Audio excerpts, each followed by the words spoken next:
Salut, c'est Quentin, bienvenue dans cette nouvelle vidéo.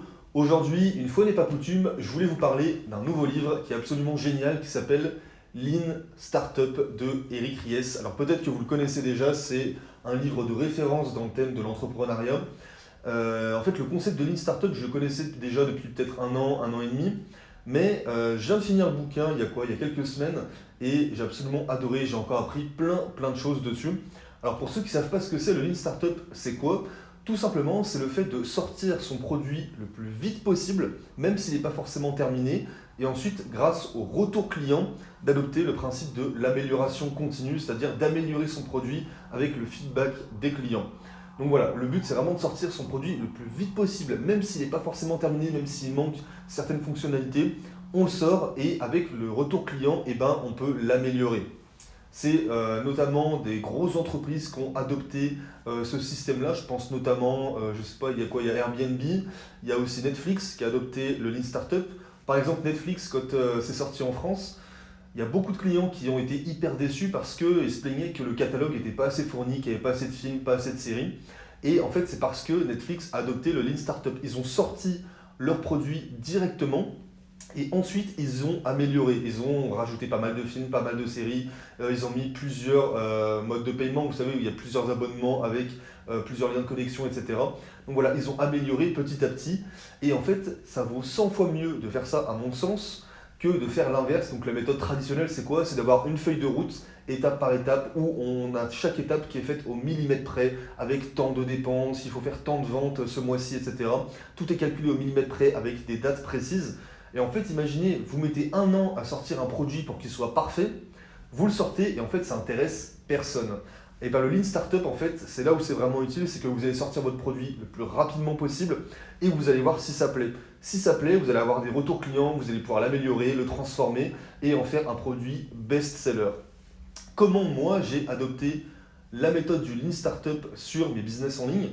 Pour prendre l'exemple encore de mon premier site internet que j'ai créé, mon premier blog rentable sur mon ancien BTS où j'aidais des étudiants, eh bien le tout premier produit en ligne que j'ai créé de toute ma vie, c'était des fiches de révision. J'avais sorti des fiches de révision pour les 2 années de BTS. Et qu'est-ce que j'ai fait? Au lieu de mettre 3 mois à faire un truc parfait, j'ai mis un mois. Et pendant un mois, j'ai sorti ce produit et je me souviendrai parce que je crois que la première semaine, j'avais fait 3 ventes. Et sur les 3 ventes, j'avais eu 2 demandes de remboursement qui étaient légitimes. Et sauf que voilà, qu'est-ce que j'ai fait? J'ai envoyé un mail aux clients qui voulaient être remboursés en leur expliquant que j'avais sorti ces fiches de révision assez rapidement et qu'il y allait avoir des améliorations dans les prochains jours, dans les prochaines semaines. Parce que je leur avais dit, voilà, vous allez voir que je vais enlever les fautes d'orthographe, je vais mettre les chapitres qui manquent, je vais ajouter des BTS blancs avec des corrigés, je vais mettre des quiz, je vais mettre des fiches méthodologiques. Qu'est-ce qui s'est passé? Eh bien, ces personnes-là, ils ont dit, ok, moi on attend et on va voir ce que ça donne. Et effectivement, elles ont été ravies par la suite. Et aujourd'hui, les fiches de révision que je vends, c'est mon produit phare sur ce blog-là. C'est le produit best-seller. Pourquoi? Parce que je l'ai sorti hyper rapidement et j'ai utilisé les retours clients pour l'améliorer et faire un produit que les clients vraiment attendaient en fait. Je ne l'ai pas fait en image, je l'ai fait à leur image. Et encore une autre chose aussi que je voulais préciser, dont j'ai fait les frais en fait, c'est que quand vous passez trop de temps à construire un produit, eh bien à la fin vous vous lassez. Moi j'ai déjà fait l'expérience par exemple avec une formation où je voulais qu'elle soit absolument parfaite, j'ai mis des mois à la faire et voilà, j'ai mis vraiment beaucoup de temps à la faire et en fait au bout d'un moment on se lasse. On se lasse et soit on la termine pas, soit on bâcle le produit en fait tout simplement. Donc vraiment le concept de Lean Startup, ça vous permet de lancer votre produit, de ne pas vous lasser et vraiment c'est une fois après que vous pouvez l'améliorer avec le retour client. Donc vraiment un concept hyper important, ça va vous faire gagner de un du temps et de 2 de l'argent.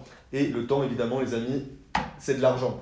Donc voilà, tout simplement, n'hésitez pas à lire ce livre, il est vraiment génial. Au moins déjà, je vous ai un petit peu expliqué le concept principal du livre. Donc réfléchissez bien à ça, Lean Startup, lancez votre produit le plus rapidement possible et ensuite améliorez, adoptez le principe de l'amélioration perpétuelle. Voilà, c'était tout ce que je voulais vous dire à propos de ce livre. Maintenant, si vous voulez en savoir plus sur l'envers du décor, sur tous mes business en ligne, comment j'ai fait pour quitter mes études et vivre de ce que je gagne sur Internet, je vous explique tout l'envers du décor. Il y a un lien juste dans la description, vous cliquez dessus, vous pouvez rentrer votre adresse mail et je vous envoie une série de 5 vidéos offertes où je vous montre absolument tout étape par étape. Bien sûr, c'est offert. Donc ce que je vous propose, c'est qu'on se retrouve tout de suite de l'autre côté. Ciao, ciao!